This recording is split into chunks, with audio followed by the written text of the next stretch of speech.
మీలో ఎంతమందికి తెలుసు కాళ్ళగోళ్ళు? కాళ్ళగోళ్ళు ఈజ్ నథింగ్ బట్ పెళ్లి కూతుర్ని, పెళ్లి కొడుకుని ఒక దగ్గర కూర్చోబెట్టి ఈవినింగ్ టైంలోని అది ఏం చేస్తారంటే చిన్న చిన్నగా బార్బర్‌ని పిలిపిచ్చేసి నెయిల్స్ ఇంకా చిన్నగా హెయిర్ కట్ అయితే చేస్తారు. అమ్మాయికి, అబ్బాయికి. మనకి అందరం ముందే చేయించేసుకుంటాం పెళ్ళికి ముందే.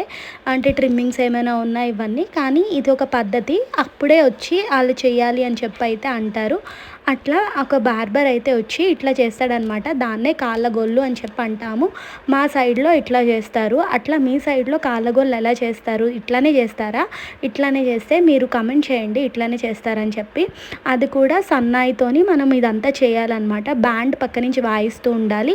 ఆడవాళ్ళందరూ చుట్టూ ఉండి ఇదంతా చేయిస్తారు. అండ్ ఇది చేసిన తర్వాత మంగళ స్నానాలైతే చేపిస్తారు పెళ్ళికొడుక్కి, పెళ్ళికూతురికి.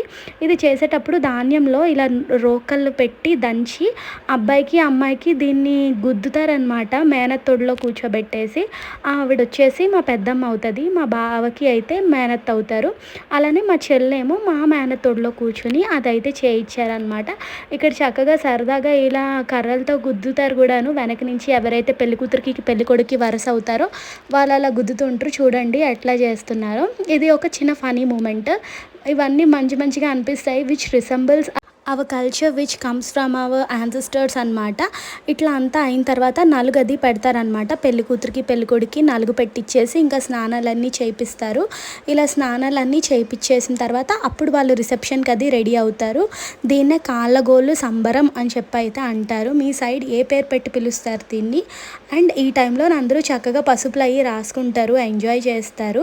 అండ్ వాళ్ళు స్నానం చేయడానికి ఇట్లా కొంతమంది ఆడవాళ్ళైతే వెళ్ళి బిందెలతోని నీళ్ళైతే తీసుకొస్తారు. ఇంతకు ముందైతే ఊర్లో ఏ చెరువు అయితే ఉంటుందో ఆ చెరువుకెళ్ళి నీళ్ళు తీసుకొని రావాలి అని చెప్పి ఉండేదంట.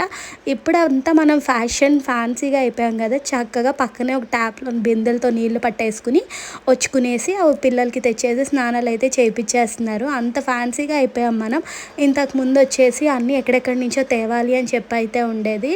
ఏదైనా మన జనరేషన్ మారే కొద్దీ మనకునే కల్చర్స్ కూడా చేంజ్ అయితా ఉంటాయి.